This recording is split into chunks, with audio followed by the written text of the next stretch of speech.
All right. Wow, look at us. Mm-hmm. I have no idea what's about to happen. Well, I mean, we're just gonna basically the idea of this is just get in here, riff a little bit, make some more content, use the studio. Spoken like a true millennial, Joe. Or is that Gen Z? Gen Z? Got to just make more content. I hate how big of a word content has turned into, like, as a buzzword, in my opinion. Mhm. I mean, it's like the only way to describe just content, I guess. What did you? We're going to start this over. Okay. I'm just keeping you on your toes. We're not starting over. Okay. No, we're going to start over. All right, ladies and gentlemen. Well, today is a very exciting day because I was talking with our Chief Content Officer, Jen, yesterday with you in the office. And I was just frustrated with myself just because we have this incredible studio.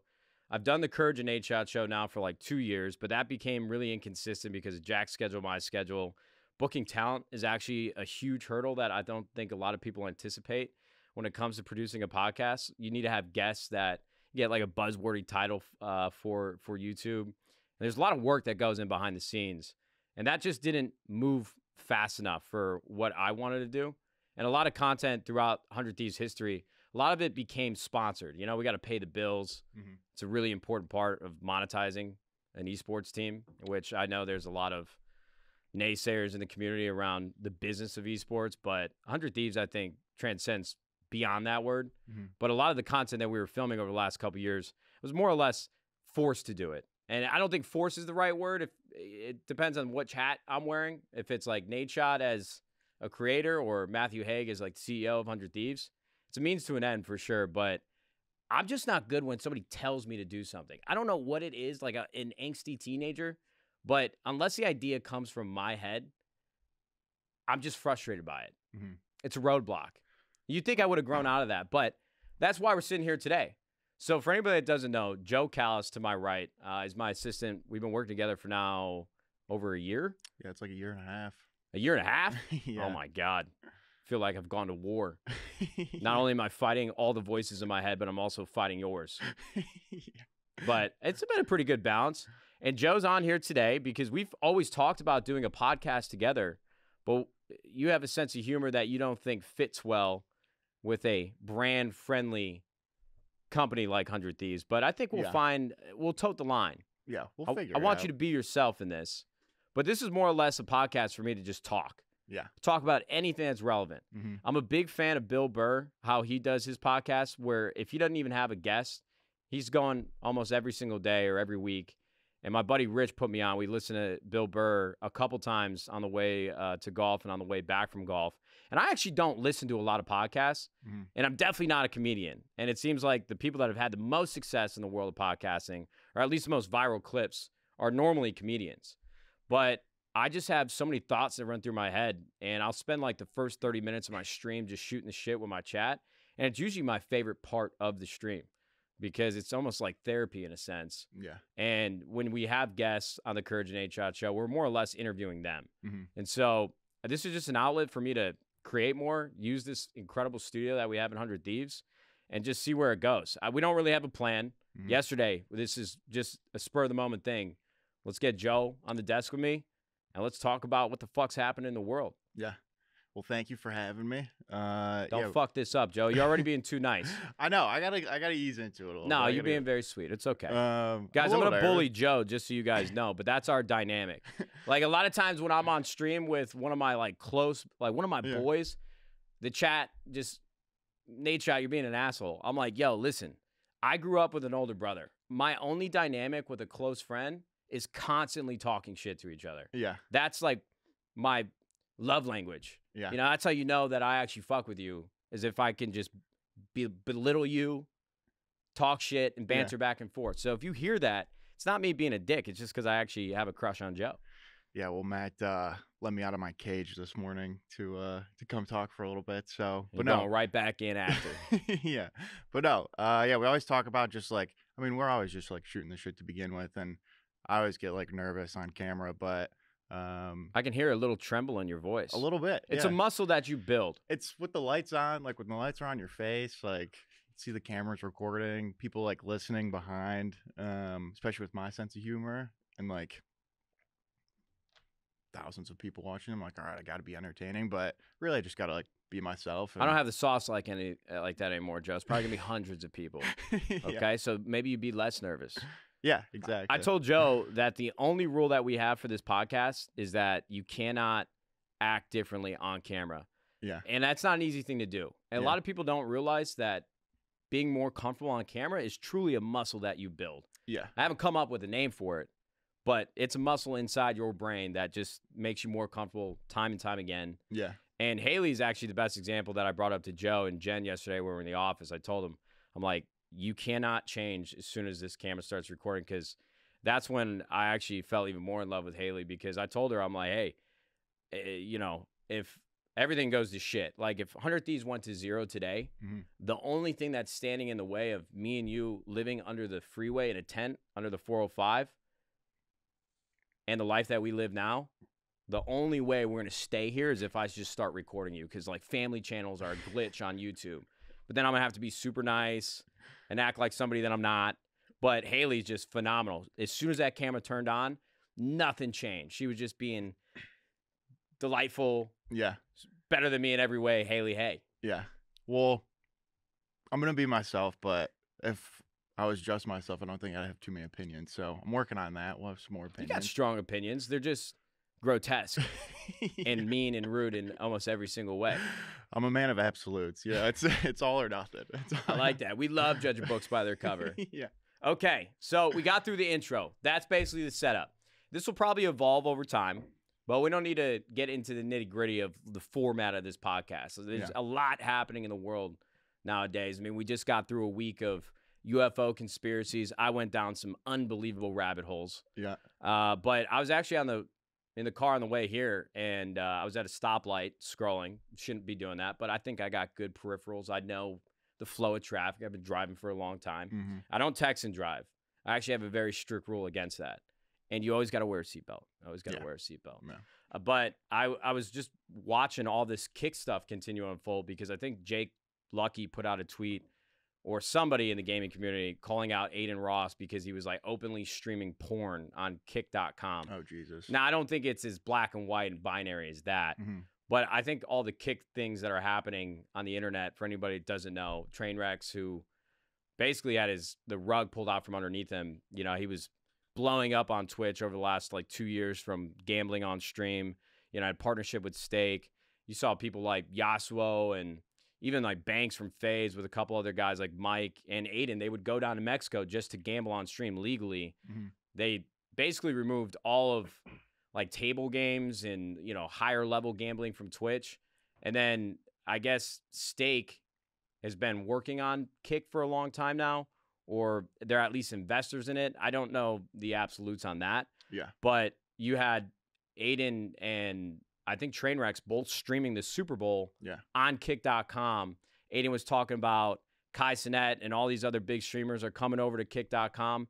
And I'm so fascinated by it, because you would think after watching what happened with Mixer and Facebook live streaming and just the battle, the platform wars with Twitch and YouTube, that the dust would settle and realize like it's really hard to take massive communities and port them over to a website just because you bring some streamers over, like Ninja, Shroud, all these guys, and Mixer shut down like a year later. Yeah. So it's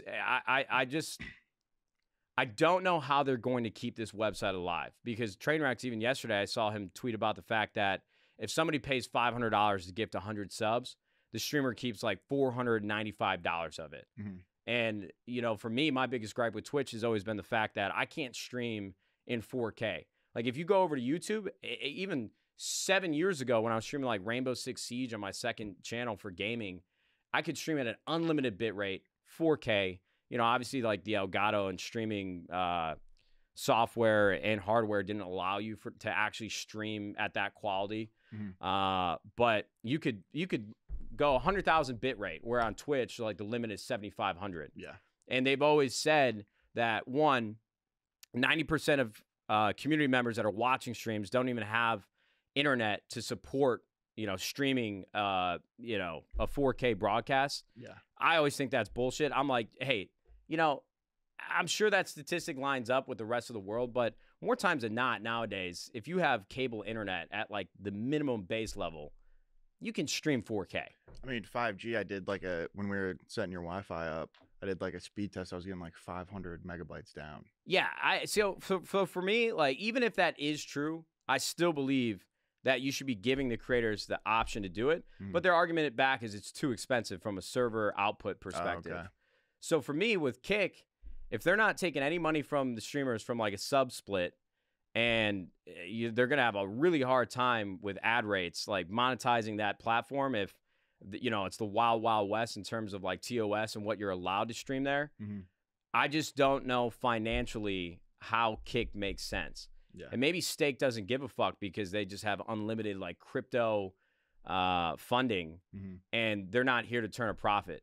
Yeah, you think they're just gonna bank everybody like kind of like the Saudis and like soccer and everything they do, and just is it like just a play just to get people to like be there and play slots essentially? Like, I mean, I think they're funneling people into having gambling content just be the most influential like category on that platform. But I mean, even if they bring creators over the next like 2 to 3 years, the train has to stop somewhere. Like at some point they are just going to be burning cash, but maybe I just don't have the foresight into it to truly understand it, but I just don't get it. Yeah. And I fuck with Aiden, and I fuck with Trainwrecks. Like, I don't have any ill will against them. I want them to be successful. There's only a handful of like creators that I truly don't like. But I just don't know where this is going to head. Like if you were someone like Kai just crossed like 190,000 subs. Make sure this mic is just centered in that mouth of yours, that big ass mouth when you're chewing. Yeah. There you go. Let me see this. Oh, I would like the record to show as well before Joe spews anything else. I am drinking Juvee. This is not a prop can. I'm just drinking the new flavor out of a cup. And I can't show you what's in the cup because then you'll know what flavor it is. So I'm just avoiding leaks. We got a new flavor coming in March. And this shit is going to, I think, turn some heads. You don't want to leak it? No, I'm not going to leak it. I don't want to leak it because it'd be a disservice to all the hard work the Juvee team has put in to bring this to life. And as much as I would love to, I've almost leaked it a couple times. I'm like suppressing myself because I don't want all their hard work to feel like it went to waste. It's so good too. It's going to be so nice when it releases. I was telling Sam it like, actually, I don't know if I should say this or not, whatever. But I'm like, I feel like it almost has like ruined the other 3 flavors for me because of like how good it really is. It's a good problem to have, I think. Yeah. These are still great though. I mean, love them. But the new flavor, I literally cannot wait for the market. It's not even biased either. That's the tough part. It's like anything that I talk about, you're always going to think that I'm being biased, which of course I guess in some way I am. But I promise you this new flavor, we'll get to that.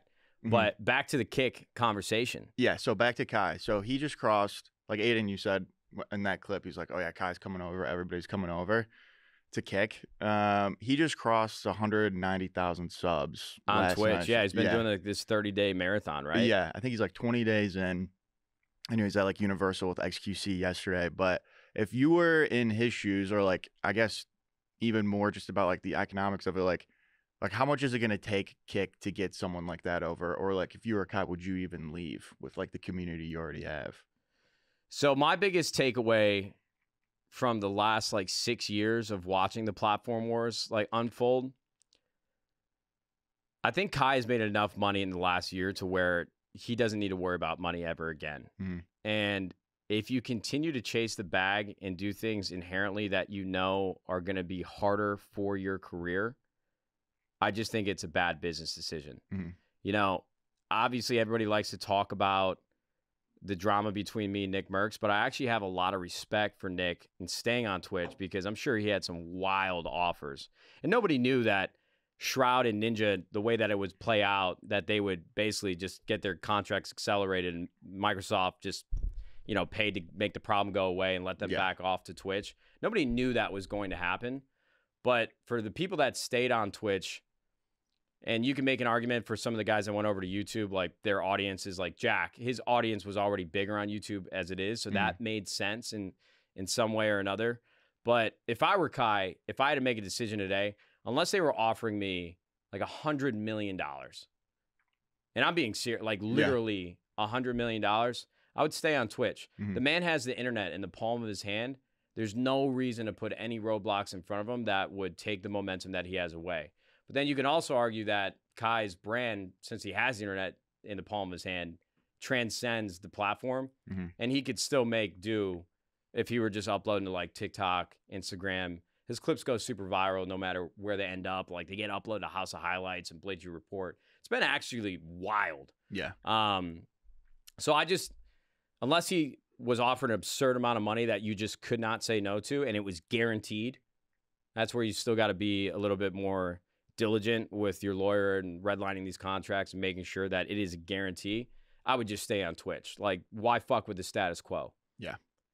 Man's getting an NBA contract out here. Oh, brother, this man is like probably just short of a supermax. What's what is it, 50% still for everybody on Twitch in terms of subs? Like, what is 190,000 subs a month? Well, no, I think it's still, some creators definitely still have 70-30. Like, I've heard rumblings in the background that some creators are still getting 70-30. I don't like that change from Twitch. I'm like, look, you're backrolled by Amazon. Why do you guys, I mean, even if you're running Twitch at a loss, I still think for the place of culture and gaming and content, Twitch is like the prized hen. You know, like this is not the prized hen, the golden goose. The golden goose. Some fucking analogy. Yeah. I don't know. But, you know, look, I'm not the CEO of Amazon, nor do I have the capacity to do that. So to me, though, even if it's running at a loss and it doesn't fuck with your bottom line too much of, you know, this entire conglomerate, fuck it, bro. Just run at a loss. Give everybody 70-30. Stop pinching pennies and just make it happen. Like, the biggest thing that Twitch has fucked up is that they always had the community on their side. And now that has just completely shifted in the last 5 years, and everybody wants to bitch and complain, and I get it. There's just certain decisions they make that just don't make any sense to me, and I think the 50-50 from 70-30 is probably one of the best examples. Like, why? If you were someone, if you're starting your career today, restarting from scratch, would you stream on Twitch? I wouldn't be fucking streaming. Yeah. Just content, YouTube. I mean, look, I don't think it's as black and white as that of saying I wouldn't be streaming. I just think people can't grasp the fact that you need to work smarter and not harder. You know, I'm glad that you asked that question because I don't want to sound like a miserable old man. For me, I've been on Twitch since it was Justin TV. Like, I've seen every evolution of gaming creators and just creators in general trying to monetize as much as possible. And, you know, people like Gary Vee come along and all these motivational speakers that are just uploading short form and just farming engagements. And I actually fuck with Gary Vee a lot. I have a lot of respect for what he's turned his career and his business into. But I think there is a dangerous line that people, you know, walk on when you hear people say that you need to just go all in, you need to quit everything, and you need to chase your dreams. I'm like, fuck no.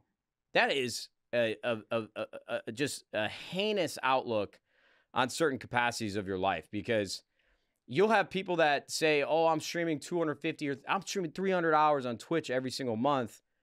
Guys, life lesson, input doesn't always match output.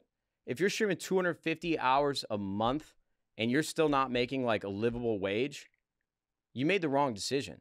You know, what people don't see from the early days of creators and professional players in esports as well, a lot of guys that were smart in my mind and still have a career to this day were the ones that realized that I don't have enough money streaming on Twitch to make this a reality. And they were still going to school. They finished college.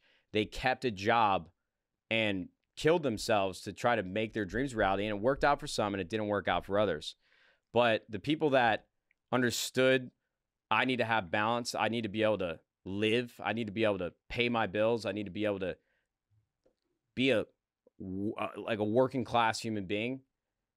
I just think some people are infatuated with this dream. And unfortunately, nowadays, with how saturated the community of content creators is with all these platforms, 99% of people that start streaming on Twitch today are probably not going to make it to the level of which they want to reach.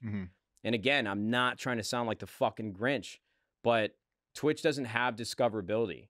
Like, even if people get excited about being on the front page for one day and they've got like 10,000 viewers because that front page hit, converting an audience over to watch you consistently every single day, it's nearly impossible. Yeah. So unless you're doing something incredibly unique, like Dr. Disrespected from a production standpoint, or you're obscenely good, like one of the best in the world at one of the most popular games. And there's other ways beyond that, but those to me have been the two roads that lead to success on Twitch. You got to make sure that you can support your lifestyle and your family before you just quit everything and stream 300 hours a month. Yeah. Like, I just can't stand the people that get frustrated that they're not doing well enough and are just like, hey, I need more donations. Like, you need to sub. Yeah. Brother, this entire career revolves around other people giving you money. And you're frustrated because you're spending 300 hours and you're not getting it. Yeah. It's just not the way the world works. Yeah. Chase your dreams, but do it smart. Do it in a smart, efficient way. Yeah. Everybody would love to just like turn their stream on and have like 20,000 subs and that's all they got to do. But it's like the reality of it is that like you streaming 300 hours on Twitch and not doing anything else is just going to get you nowhere. Like it's everything else around it, right? Yeah, man. It's almost like you're playing the fucking lottery on Twitch. Mhm. I mean, that's really what it comes down to. And I don't want to sound like the fucking grumpy old man again. I don't want to repeat myself, but I think it's harder for somebody to hear that coming from me because I'm lucky to have success, but I've been around for a long time and I hit the right wave at the right time.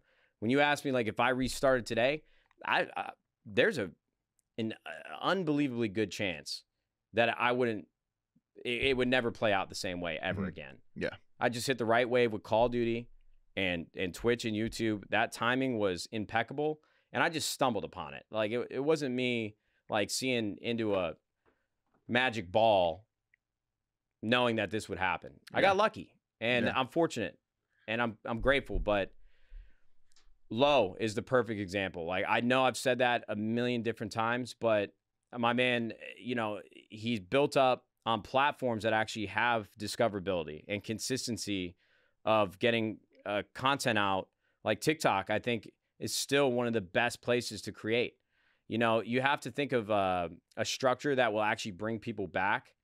And that's something that we're still trying to solve for here at 100 Thieves, because like the retention rate is just so small. Like you just need consistent through points. And that's why I like this Project 50 a lot that he's doing, where he's making a, you know, daily vlog every single day. Mm-hmm. But if you go to his Instagram, that's slowly but surely growing, which is probably the hardest platform to grow on. And on YouTube, you know, when he uploads a vlog, he's getting, you know, tens of thousands of views, if not over 100,000. And that's where you can really start monetizing. So I think he's the definition of doing it, you know, work smarter, not harder. Yeah. And I don't think his Twitch still does that well, but that's because his content that he's uploading that's successful on all the other platforms isn't gaming content. Yeah. And that's probably something that he wrestles with. If I had to guess, that probably frustrates him. But, you know, it came in at a different angle. He's built up a following, and hopefully he can use that as a launching pad to do this for the next 10, 20, 30 years, however long he wants to do it. Yeah. But you got to be creating content for platforms that are actually going to give you a shot. And I just don't think the way Twitch is structured and even YouTube live streaming, I don't think it's positioned in a way where you can find success on any given day. Yeah. Also, I'm not grumpy old man. This is good wisdom. This is wisdom. Man, sometimes people just don't want to hear reality. Mm-hmm. And I certainly, you know, like to have these whimsical dreams of everything panning out, working out exactly the way I would want it to. But selling millions of cans of Juvee. Yeah, that'd be dope. That'd be fucking lit. Can you guys buy some Juvee, please? Let's go. But yeah, that's just life, man. And life isn't easy. And being a creator certainly is not either. But when I start seeing people saying, oh, being a creator is the hardest job in the world, guess what, motherfucker? You chose that. Like, you chose one of the hardest things to do. Mm-hmm. Not from a, like, painstaking manual labor, but the opportunity to have success. So I just have, like, a bone to pick with people that pander about the lack of success. You're just not doing the right things every day. Mm-hmm. And that's just the harsh reality. Yeah. Jesus, fuck. What? Just really getting deep here. I like it. I love just teeing you up and just letting you riff. It's great to hear. All right, ask me something else controversial. No, I'm just kidding. I I cannot believe that you made a Word doc overnight. I mean, it took. I respect that. Should have seen the first iteration of it. Poor Jed had to look at it just like 6 words with no punctuation or anything. But Download Grammarly. It's actually a great tool. I've been using Grammarly on my main PC when I'm writing emails, and I actually think I have pretty good structure and punctuation. Yo, you need to use less Grammarly. My 8th grade teacher, Miss Cozen, was fucking brutal. Bro, you need to use less punctuation. No. You sound like a serial killer in like every tweet and caption. It's like terrifying. That's the way that I'd like myself to be presented, though. Not That's as fair. a serial fucking killer, but I don't like what you know what drives me nuts? What is it? The 3 periods at the end? Oh my god. What's the phrase of that? What, anybody ellipses. know? Ellipses? Yeah, ellipses. Hey, ellipses are not 2 dots. It's 3. When I see people do ... drives me crazy. And then they don't put a space in between their next word. Yeah. After a period, it's 2 spaces. I also hate when I don't actually do that anymore, but I hate when my parents separate like every single one of their thoughts too with like 3 dots, and I'm like, are you angry with me right now? Is this supposed to be like a period? Like, are you being passive aggressive? Like, what's happening here? Like, I know I haven't called in like 2 weeks, but yeah, you got to give them some leeway. Yeah. I can't imagine like texting as somebody that didn't grow up with phones in that way. yeah, It's probably a hard thing to grasp. just 1,000 emojis coming your way too. Life must have been amazing without social media. Coming from a guy who built a living off social media, like I just always think of celebrities that, like A-list living in California. I think I saw Brad Pitt talking about this the other day in some article or on podcast. But can you imagine like just finally making it in the early 2000s and Hollywood is like the wild, wild west, just going to clubs, doing whatever the fuck you want.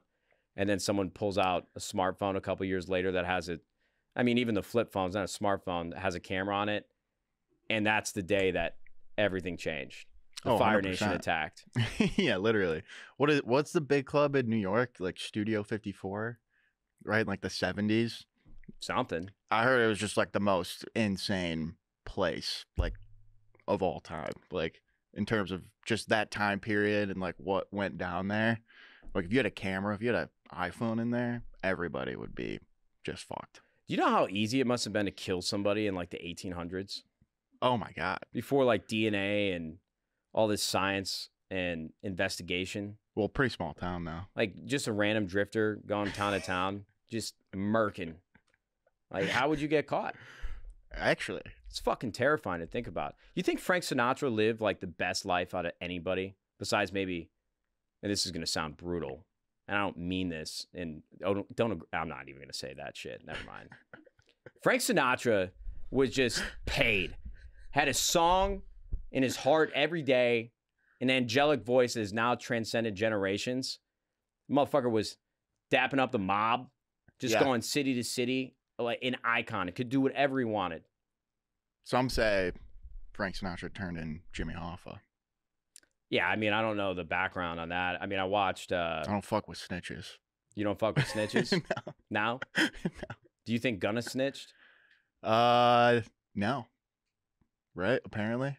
Well, I think the internet just likes to jump on things and laugh at it. But his lawyer came out like none of the things that Gunna said can be used in like the RICO case against the other defendants, from what his lawyer said. But I don't know the ins and outs of it. Also, my biggest fear is like going to prison. Oh, me too. So like, if I was in Gunna's position, I don't know what I would do. You know, like as much as I say that, like You would I'd, like, snitch? if I was facing 20, I mean, it depends. You would rat me out like if we did some like racketeering and If it was like 3 to 5 years, I'd take that on the chin for you. I'd come out like a made man or something, you know. But if it was like 25, 30 years, I'm like, okay. Like I think 20, 30 years, that's your entire life. And you only get one shot. Yeah. So I get it. Yeah. But that's why you don't put yourself in a position around people that are doing these things. That part I just will never comprehend. And I know some people are a product of their circumstances and environment. So look, I can't sit here and tell somebody what they should or shouldn't be doing. Sometimes you don't have a choice, but I guess if you started doing some like dumb illegal shit, I I would check your ass like, yo, look, I'm not gonna talk to you if you continue to do this shit. Yeah, can't be complicit. I'm not going down. I guess we're probably not the best people to talk about this either. I guess I can't really relate, but you don't think that you can talk about your suburban white privilege? Yeah. So I don't think we are pretty lucky. Yeah, exactly. Shout out my parents. Speaking of, thanks for setting me up so I didn't have to make tough decisions like that. But there are definitely people that fuck themselves over. Yeah. I don't know. For sure. There's too many layers there, and we are not capable. Yeah, I'm not equipped. I'm not equipped for going down that rabbit hole. But I don't know how we got to Gunna. This motherfucker 6'9", ran on everybody. I thought he was gonna get killed in the first year out. Those first 2 weeks he was out, I was like just waiting every day, just checking Instagram at the time because I don't have Twitter, but I took it off my phone. But I was like, all right, when's it happening? It is kind of bizarre too, where it almost feels like from a music standpoint, I don't know if his trend just the flame died, but the platforms they don't promote him anymore. You won't see it anywhere. Like I heard one song from 6ix9ine when he got out, and he's still rapping about gangs and killing people and all this other shit. Well, I saw a clip. Steve Will Do It just started his podcast too, or started a new podcast, and he was talking about 6ix9ine because how he became like super close with him, and he's like that motherfucker's like canceled. Like it's like you can't even walk into a hotel, and they'll be like, oh yeah, like you have to leave. It's like, too much baggage. Yeah, you just can't go anywhere. Bobby Shmurda. Bro, I was so fucking excited for Bobby Shmurda to get out of jail. I know. Like without trying to sound like a dork. I was waiting. I would check every now and again, like on Twitter, just search his name, like see what's going on with his. Check the Shmurda tracker. His Shmurda tracker. Yeah. Just see if he made parole.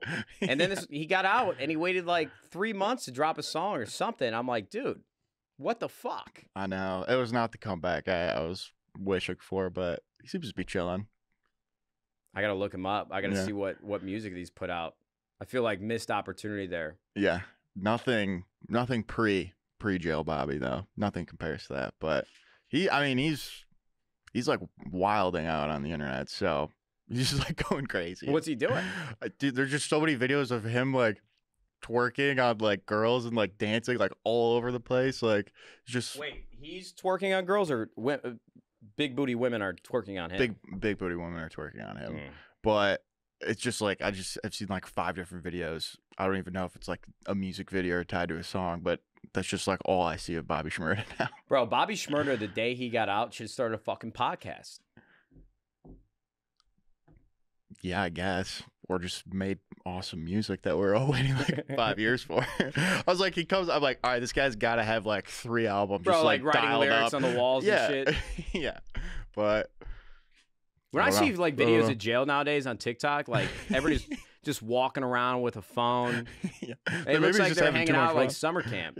Yeah, I mean, I'm sure not like 5-star DEF CON maximum security. Yeah. You know, they're doing that, but yeah. Have you watched the show 60 Days In? No. They basically send and like very limited understanding. I've watched like an episode and a half of it up to this point because I can't find it like anywhere. But there's like this one kid who I watch on Twitch who has streamed it. But it's basically people who are involved in like the correctional institution or like serving it or anything like that, or have formerly been in like jail. And the show gets these people together and they basically send them in undercover into these various jails to like report back on like what's going on in the prison and like where to improve. What the fuck is wrong with these people? It's like Blackbird. Is that I don't it's know Apple TV show, which Apple does an incredible job. But what's his name? Taron Egerton. Oh yeah. I forget how to pronounce his Egerton. name. Egerton. Yeah. Egerton. Yeah. Killed it in the Elton John movie. Loved it. Didn't see it. You're a big Elton John guy. I'm Love not. Elton John. Yeah. A little before my Blackbird time. is basically he goes down for like a drug. He was like a massive drug dealer, and he gets sent to prison. And I think his dad was like a former police officer. He's not a bad guy. Like he doesn't want to harm people, but he's still dealing drugs. Goes to jail, and like the FBI or some law. Yeah. Some enforcement agency. Bro, I didn't DEA sleep well maybe? last night. My brain is not firing. Yeah, long story short, they were like, hey, there's like, we need to get this like serial killer to, you know, spill the beans. Like, we need to get a confession from him. And if you go in and get that confession from him, we'll, you know, negate your sentence. Was his written confession perfectly punctuated? You got to watch that movie because the serial killer reminds me so much of you. Remember I sent you that photo? Is this the photo? Like, hey, like, Joe, this is you in 10 years. Yeah, fuck you, dude. Am I thinking about the same picture, or the one you just sent me like a week ago?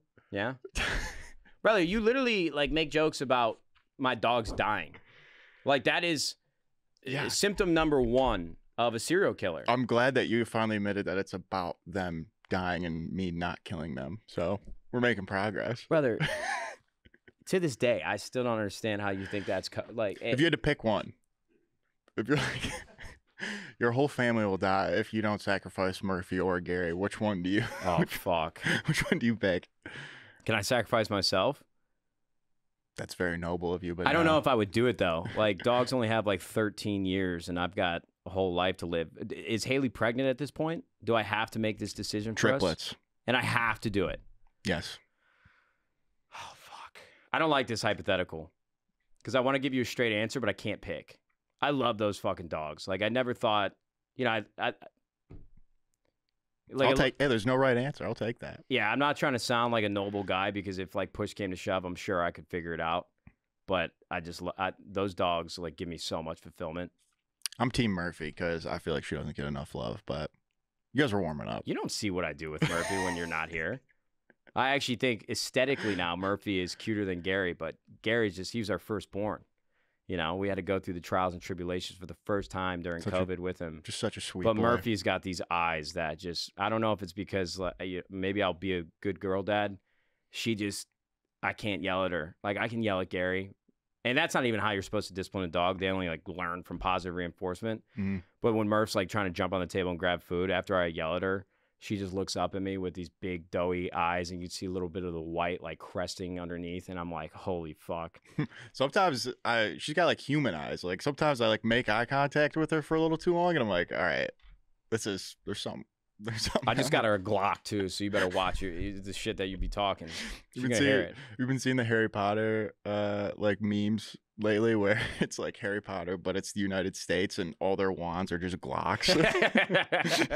No, I haven't, but I'd like to see it. Actually, I liked 2 TikToks last night of you know, they got like a hip hop song in the background playing, and they're just like me turning up with Hufflepuff, and it's just some like 300-pound like white dude just fucking hitting the gritty.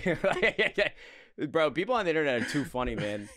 It's like we got too much time on their hands these days. Well, you know, it's funny. It's like JHB was always like a perfect example to me. I'm like, we need just like 10 more kids that understand memes and like internet culture as well as JHB, and we'll find success. But now JHB's humor has become a little bit too like, okay, hold on, brother. We need to go back to the bangers. He doesn't want to be a simp anymore. He said he's done with that part of his career. He thinks it's cringe now. And I'm like, JHB, you had gold in your hands, brother. I can't. I mean, I still think he has gold on his hands. Yeah, for sure. He's a smart kid. Just the narrative of just what if JHB becomes like the Leo DiCaprio of the gaming industry? Him and his boys, whoever his boys are, the new pussy posse, just rolling up, just coming in. Everybody's looking at him, dressing incognito. He's wearing black hats. You know, he's fully fitted. Bro, what is your take? Because I fucking love Leonardo DiCaprio. I love Leonardo DiCaprio. I don't know him as a person, but I love who he is on camera, on film, and the roles that he takes. Like, every movie. I can't name one bad Leonardo DiCaprio movie. Yeah. What do we think about him just continuing to slay like 19-year-old girls? So if I'm Leo and I've got, you know, supermodel 19-year-olds like throwing themselves at me, I don't see how. I can't blame them. Is it a little weird now? You're not gonna be able to say no. Yeah, I mean, now that he's like 50, I'm like, all right, it's starting to Is get. he 50? Yeah, I think he's like close to 50. Oh my god. But I gotta see this. Now, yeah, let me. No, I'll look it up. All right, look it up. But now I'm like, all right, it's starting to get like a little weird. Like maybe he can, because like the narrative is like Leo doesn't date anybody over 25. It's like once I hit 25. He's 48. It's 48. He's 6 foot too. I wouldn't expect that. But I I lost my train of thought. I started thinking about something. You would be doing exactly what Leonardo. Do you think he's like taking boner pills? Like, do you think he's like? I mean, like, is he still getting up, or is this the only way he can get up? Is if he's dating like women that can't drink? Like, I don't fucking know. Yeah, that's got to be a weird dynamic too. Yeah. I don't know, because Leonardo DiCaprio, he gave like Timothée Chalamet advice one day. He said, no superhero movies and no hard drugs. Yeah. But there's just no way in my mind that Leonardo isn't like bumping lines 24/7. Some people actually tell me that you look like Timothée Chalamet. When I was like much thinner and like 16. I'm fucking kidding. Nobody's ever said that. No, listen, this is an interesting story. There's a picture. Now, okay, actually, I want to. No, come on. No, I'm getting off track. I want to talk about Leo. So I feel like at this point, Leo, for what he does, he could do whatever he wants. But I don't know if I agree with the 19-year-old girl thing. Yeah, again, now that he's like getting close to 50, I think it's a little weird. But at the same time, like if I was draw the line at 50, huh? Yeah, or at least bump the girlfriend age up to like 30, you know, or something for him. But I remember I said this to Vinny too when he was here. I'm like, if you are that good looking and that famous, I'm like, you owe it to all of us. You owe it to all of us peasants. Yeah. Yeah, to go out and just soak all of that up. I'm like, if someone's, I'm like, at least I can go to sleep. You talk about like going to bed, like you are good, like comfortable with the person you are, like don't like drama, like haven't wronged anybody. You go to sleep peacefully. Like I go to sleep peacefully knowing that there's a couple kings out there just living it to the max, you know, just doing it for the rest of us. But for me, I'm like the Leonardo 19-year-old girl thing. Like I'm a career relationship man, and I'm glad that all of the things that I learned brought me to Haley, because I knew the red flags that I had to avoid. But I need to have somebody that can be my rock and my foundation every day when I wake up and when I go to bed. And Haley is emphatically that. Yeah. But it's like, if you are Leonardo or Drake or somebody, how do you find the one? Do they even want that? Do they even need it? Do their brains yearn for it? I don't know. Much different scale, much different scope for you, but is that something before you met Haley? Were you like worried about like women having the right intentions? Is that something you could like see on people? Like, I'm like a Z list, you know. Well, I actually feel like I've but in the space carved out a nice little thing, because you know, if I go out to like the mall, I might get recognized a handful of times, maybe. Some days I don't. It's great. So it's like I've accrued some wealth. And Haley had to have known that. But the fortunate thing is Haley's been around. Like her family was really successful in certain parts of the family tree, so she wasn't new to it. So I didn't have to worry about that. But before I found her, I definitely thought about it. Yeah. You know, for me, like I've always wanted that rom-com, you know, Hollywood dream connection with a woman. But there were definitely things in the back of my head like, I feel like I'm pretty good of getting down to the meat and potatoes of like who a person is. Like I'm overly perceptive. Like sometimes I'm looking for the bad in somebody just to find a reason to not spend time with them. So I think I was definitely worried about it in some way or another, but it wasn't something that was going to like hold me back. Yeah. I was just trying to get more comfortable talking to women, and because I didn't go out when I go to school dances. I didn't talk to girls until I was in my late teens, and I feel like it took me a while to ramp up, but found the right one, and here we are. It's a great feeling. Yeah, worked out. Getting married in July. Oh, was that it? I don't know. This is the great thing about this podcast. It can go anywhere. I thought you were going to talk more about your upcoming marriage. Well, I love Haley. I'm excited about the marriage. I mean, I've been to like 3 weddings as an adult, and Haley, at one point, she went to school as a petroleum engineer for her first 2 years at Texas A&M. Oh, petroleum. Yeah, I mean, she comes from like a long line of... You know, so that's petroleum. Vaseline. You jerk off with Vaseline? Is that what you're trying to say? We're going to make a lube joke, but I'm like, why would I try to just like rip a bit right now? That doesn't work. You're just forcing a lube joke in there? There you go, Joe. No, it just you got your feet underneath you? I'm getting lathered up right now. And now, like, I'm not thinking before I speak, which is a good sign where things are just coming out. But we'll just. No, it's good. We're gonna keep moving. It's good. We'll keep moving. Haley wanted to be a wedding planner after she got finished with engineering. She obviously, she ended up just getting a degree in communications, went into PR and stuff like that. Yeah. But Haley is like the opposite of me. Like she's a talent manager now, which she was really nervous about doing because it was like a complete 180 of what her career was. She worked at Echo Fox for a little bit and had a PR agency that Echo Fox retained. And when she met Kai, your old boss, we were at a party one night, and I'm like, yo, Kai, you're looking for people, like, talk to Haley, because she's obviously never done talent management, but she's organized, she's punctual, she's just a people person. Like, I've never seen Haley be mean to somebody.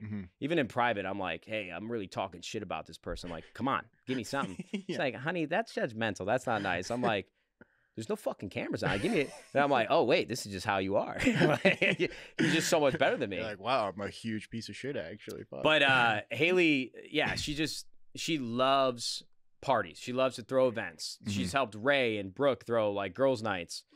And she's always dreamed about her wedding. And I'm the opposite. Like, I've never thought about my wedding, not one single time. And I stated a lot of times when Haley, since she's so social, like when she wants to go out and stuff, like she loves being at home now.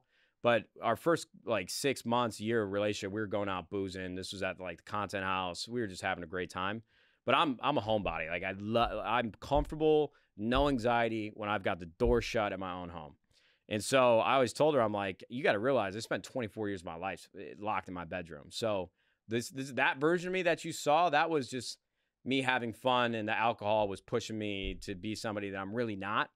And so for that, I just don't go to parties. I don't enjoy most cases going to parties. I don't like small talk. Just everything that comes with it, I'm just not a fan of. Yeah. And so for the wedding, we almost got her to a point where like, hey, we're going to get eloped and we're just going to start having kids now. But she's always wanting to have a wedding, and she's dreamed about planning her own wedding since she was in college. And so I feel like I got to bend the knee here and just give her that, because even when we were talking about how much we'd spend on the wedding, it was like only a handful of times where I had to be very direct with her, like, honey, you're off the fucking deep end right now. We're not spending that much money on a wedding. It's just not going to fucking happen, you know? And, we had that conversation, and then I realized the way that I think about like cars, or the way that I think about going on a golf trip, and something that requires spending money, like that's what this wedding is for her. And, when I dropped all this cash on this Porsche, I was like fulfilling like a childhood dream of mine. Who am I to say that I need to hold her back from doing that with her wedding? Yeah. And the good thing is we're not paying for it. Lucky to be in a situation where her mom is. But I've still had to wrangle her in on the budget. At one point, after we found like the wedding planner in the venue, we got in the car and I could just tell someone was on her mind. And she's like, so how do we feel about going over budget and putting in our own money? I damn near like hit the brakes in the middle of the highway. I'm like, honey, absolutely fucking not. She's like, well, Rich and Ellen and Alana and Ethan. I'm like, comparison is the thief of joy. Yeah. Okay. Just because they did it doesn't mean we're going to do it too. So I feel like we've settled out in a really good place. We're getting married in Monterey, where Pebble Beach is and all these beautiful golf courses. It's probably one of my favorite places on the earth. And we're getting married in July, and it's happening fast, but we're just trying to get going so we could have kids. Yeah. I feel like, too, like, she's doing all the work. Talk about, like, giving into it. Like, all you got to do is, like, show up. Well, I realized that I'm the fucking guy that I hate from Wedding Singer. Like, Wedding Singer with Adam Sandler, I'm like, oh, this is the love story that I want to have. Then I realized that I'm the fucking bad guy. Like, I don't want to plan the wedding. I just want to tinker with my fucking stereo. Yeah. And let's go get married. You're going to be like Donnie Berger in 30 years. Who's Donnie Berger? It's That's My Boy, another Adam Sandler movie. Oh, I've seen That's My Boy. Yeah. I don't remember it as well as you clearly do. He becomes like ultra famous for having sex with his teacher in like fuck yeah, middle school or high school. Like gets her pregnant, and Andy Samberg's the kid that he has with his teacher, and then the whole thing is like Donnie Berger at 50. Donnie Berger. Yeah. We're excited though. It's gonna be good. I want to have kids ASAP because I realize like my dad's only 59. Yeah. And if we get to having like 3 kids, I'm probably gonna be in my late 30s by the time that third one comes out. And I don't want to be like a decrepit old man. Like I want to go golfing with my children and shit. So how many kids do you want to have? I feel like I wasted time in a sense. I never wanted kids until Haley.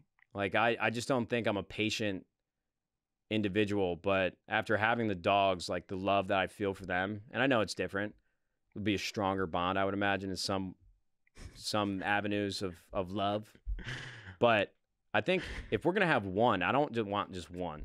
Like, I don't want an only child. I want them to have some fucking friends. You know what I mean? Oh, yeah. So if we're going to do one, which we're doing, I think I want to get to like 3. I'm the youngest of 3. I think it's a good dynamic. I want 3. I do 3 too. Also, because like I was thinking, like you get 3 kids. I don't know why I've always thought about like the car that you have to drive with children, but I'm like, fuck, I have like 6 kids. Like, we got to take 2 cars. Like, that doesn't make sense. Really getting down to the nitty gritty. That just is inconvenient. Fuck, 2 cars? Yeah. Nah, you just get like a 1999 Suburban with 3 rows and you're good. Yeah, hopefully that's not for a while. But anyways. Dial me up with one of these things that you got in your little notebook. Okay. How long have we been going for, guys? Had to be a while. Almost 56 minutes. Train's not stopping. Question from... I got all production at hostage right now. I got a gun under here. Just a fucking 12-gauge shotgun. Don't turn off the recording. Ready to pull this thing out. Like killing them softly. Yeah. For our next segment, sponsored by Blue Chews. Matt's going to shoot me under the table. Question from the audience. How much do you make before taxes? Not enough. I wrote that one. Nice. It's funny. No, I do okay for myself. I'm definitely not making creator money anymore, but you know, you can't have your cake and eat it too. I'm trying to build something. I think that's a perception that people don't understand. Hey, look, I'm not trying to sound like woe is me, but when all is said and done and this chapter of my life is over, which I hope that's not anytime soon, there's definitely some things that I had to do to bring this to life that I don't think people actually know about. Yeah. But I can't complain about the money that I make, but I'm definitely not making creator money anymore. Okay, so like a real question now, actually topic. Do you want to talk about like... Do you want to talk VCT this week? CoD? We probably should, man. Yeah. Man, that's the thing about this podcast. I'm like, dude, I don't know if we're going to be able to... All the things have been rattling around in my head for the last week. I could sit here and talk for 2 hours. Call of Duty. It's fucking awesome to see. Drazah uploaded his video of getting into the top 250. Got 80,000 views overnight. And that's why I'm actually stoked about ranked play, because people that weren't interested in competitive Call of Duty... I've actually seen a lot of rank play clips on TikTok that have a fuck ton of engagement, more so than you would get from, you know, Black Ops 4 era competitive Call of Duty if they put out a clip. Like, people can't understand how talented some of these guys actually are. Yeah. And that's why I've always been such a big supporter of bringing rank play to Call of Duty, because the game, we've talked about it a million times, so I'm not going to, you know, sound like a broken record, but the game, there's a reason why Call of Duty's been around as long as it has. It's like the most intuitive, tight controls, gunplay experience. Call of Duty is phenomenal and has been phenomenal from a gameplay experience. You know, they fuck a lot of things up with the way they structure the game and a bunch of shit that they throw in there that nobody asked for. But at its very core, Call of Duty is a very fun game to play. And as soon as you make it competitive, I think that's where a lot of people that play Call of Duty have never gotten to experience like how much fun it actually is. Yeah. And so if you bring the right rank play system to the masses and you can actually get them to play it, I think it's a done deal. You know, you're going to have kids locked in. And I actually think they did a really good job. I mean, Treyarch, of course, you know, they were basically building this for the Call of Duty franchise. And the rankings look really cool. If you go on a win streak, you get the flames behind your emblem. You could see that in the lobby. Yeah. They added like the player cards and headshots of the pro players and from CDL in the top 250. So people now know that like Drazah is that guy. And this video gets 80,000 views overnight. I don't think every video is going to be like that, but just for Drazah to get that exposure because of what he did. And the clip is actually disgusting. We might even be able to roll it over our commentary in the YouTube video. Yeah. But they had like a 2v8 in the round of control, and Drazah picks up like 7 kills in a snap of a finger and wins that match. So I'm really excited for Call of Duty. Maybe not so much what this game is, because there's a lot of RNG. The time to kill is too fast. And I wish that this rank play system existed on maybe a more fluid or better structured Call of Duty from a map perspective and time to kill. But overall, I'm really excited for Call of Duty. We just beat Atlanta FaZe online.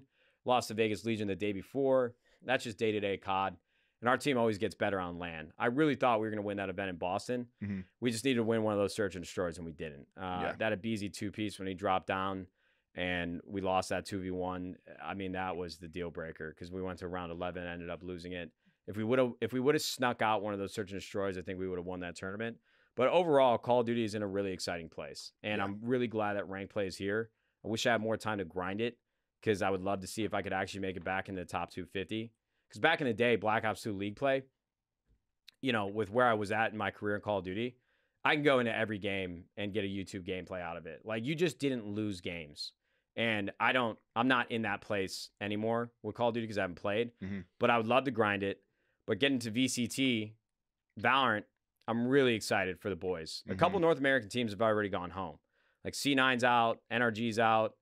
And I don't agree with the format of the tournament. You know, I think it's more of a showcase than anything. But the first event of the year after waiting like 6 months to watch competitive Valorant, and we're getting one best of 3 and your team can be out. Yeah. So I just don't understand why we went against the grain when we have 2 decades worth of Counter-Strike tournaments that have incredible like pool play formats.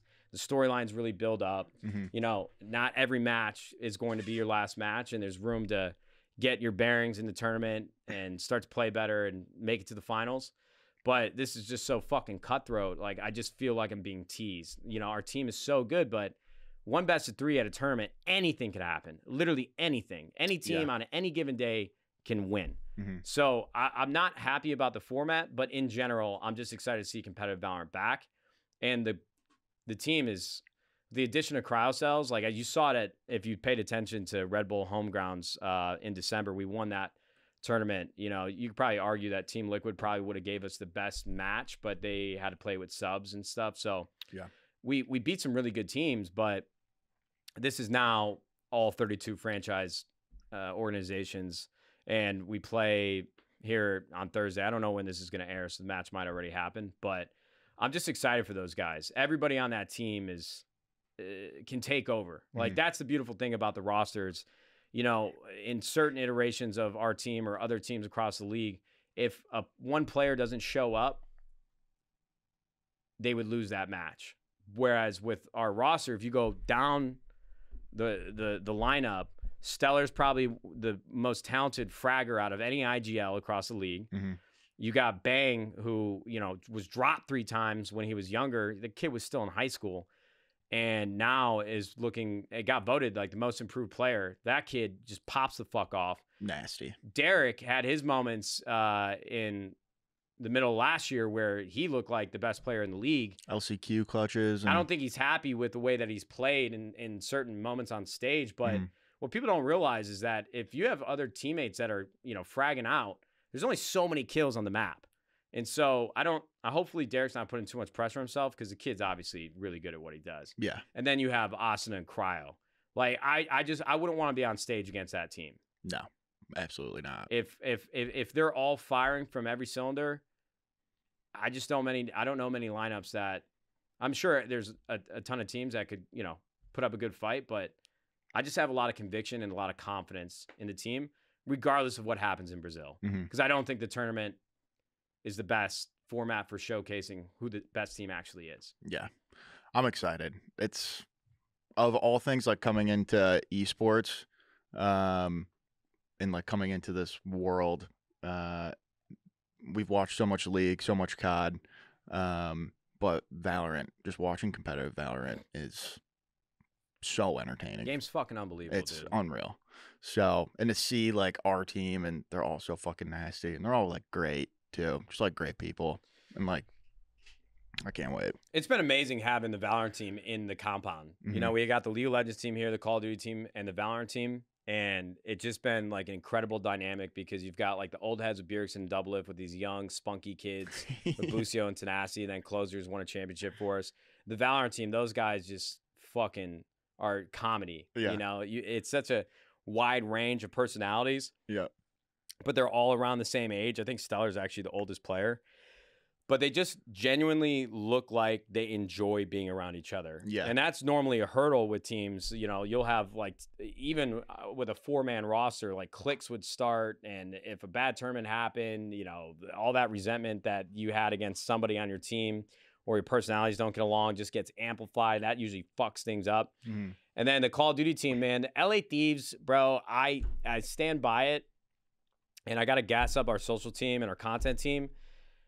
I think we lean in just as well as any other team that you could probably compare us to in displaying like our day-to-day.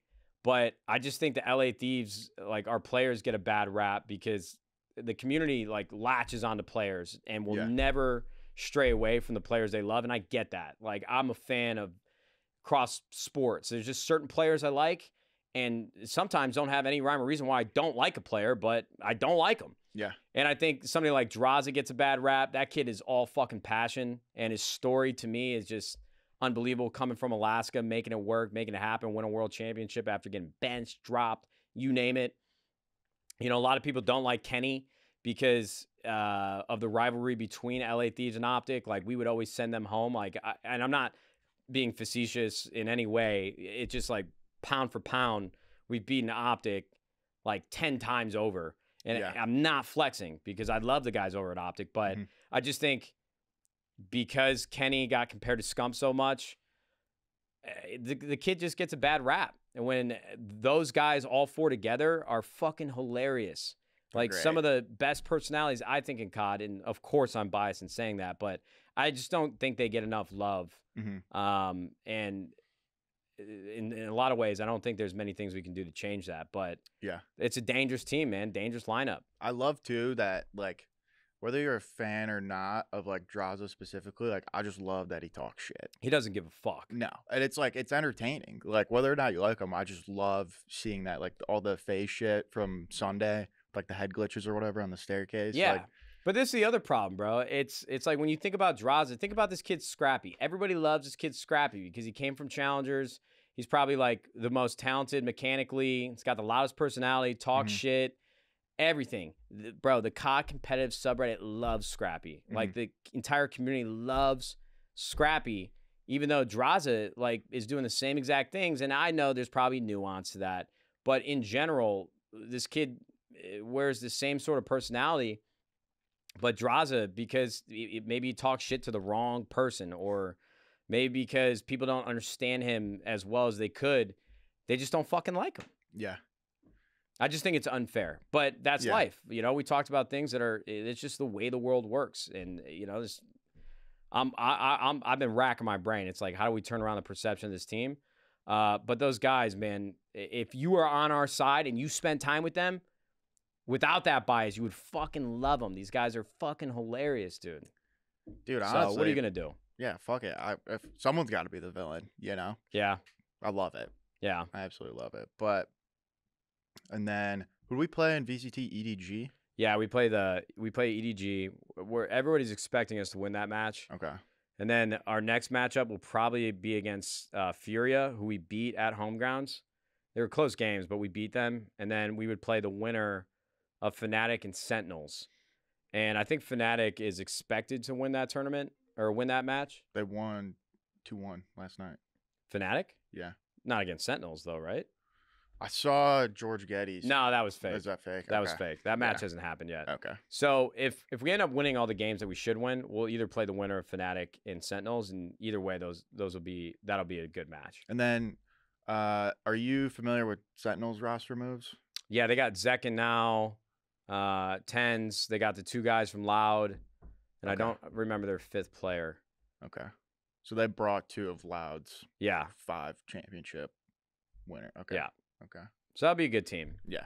And then is Fnatic same roster? I don't know. I'm not familiar with Fnatic as well. Okay. I know they got one. Their duelist is fucking ridiculous. Is that the same kid that knocked us out last year? Man, I need a history lesson. I do too. We gotta a lot of my depth on. Hold on. Durka. Durka, yeah. That motherfucker's disgusting. Mm-hmm. That he just always shows up. So either way, we're gonna have some really fun matches. Yeah. even with our league team too. I know we went 0-3 in Supers Week, but to me, the results like matter, of course. But at the end of the day, I'm just happy because I don't know what to expect from the team. Like a week ago, they looked like they were like 1-2 with FlyQuest, and then this week we obviously didn't show that. But at the end of the day, every match is exciting because of the caliber of the roster and the potential that they have. Yeah, they're still. I mean, part of it too. I feel like they're still finding their form. Like, yeah. I mean, I'm not worried regardless, but they're fun too. They're all fun to watch right now. Well, look, I think this is a good place to end for the first episode. I don't want to just like lob an hour and a half into the ether because that's a lot of content to sit through. But I feel like we could sit here for 5 more hours and just shoot the shit because we don't work half the time. We just we just talk shit about working. Like this is how we're gonna fucking do it. It's the most work I've done in 2 weeks. Let's go. Fuck yeah, baby. We can put our head on our pillows tonight and say we had a success. Yep. But I enjoyed this, man. And I think you did a pretty good job. We got to give you some gas. You know, I think very quickly you're going to be as comfortable as, you know, taking a shower in the morning, like under the hot water, bro. You're not going to feel any other way except for you're sitting in a chair just talking shit. Yeah, I'm having fun. I was, definitely nervous for the first part, but now that we've gotten like settled into it and it's been like an hour 20 at this point, just talking. I told myself I was going to stop it because I want to talk about AI and all the content that's being created with these president sound boxes or soundboards, because we can go down a rabbit hole with that. But we'll save that for the next episode. The next 5 years on the internet are going to be fucking insane. It's going to be insane. It's either going to end in World War III or end in World War III. Some shit's going to happen. But I appreciate you taking the time, Joe. Thank you for having me. Fuck you. And thank you to production team for running with this, setting up yesterday. I appreciate you guys for real, because this was like a spur of the moment thing. I told Jen, our chief content officer, like I said at the beginning, I just want to be in front of the camera more with something that I'm really excited to do. I enjoyed a lot of the content house videos we made, but I've ran that playbook for the last 12 years on the internet, and I like to have control over things. You know, it's a weird psychology where if it comes from my head, I'm excited to do it. But as soon as I get told to do something, I don't know. It's just the way God made me. Can't get you to do anything. Yeah, fuck you, bro. I'm definitely not listening to you when it comes to anything, unless it was just like how to be an idiot. Even then, I think I could stoop lower than you. But I hope you guys enjoyed this. Let us know, man. I mean, the world is yours. The world is your oyster. We'll probably do it even if you don't fucking like it, just because got to get the reps in, keep doing this. But yeah, hope you guys enjoyed it. Thank you guys for tuning in. I don't know what the name of this is going to be. I got nothing else for you. Thank you guys for tuning in.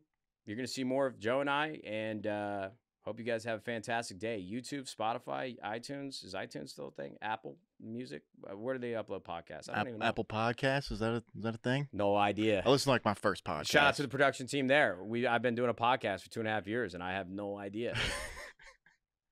Logan, what? Yeah. Okay. Apple Podcasts. We'll see you fudging later. Goodbye.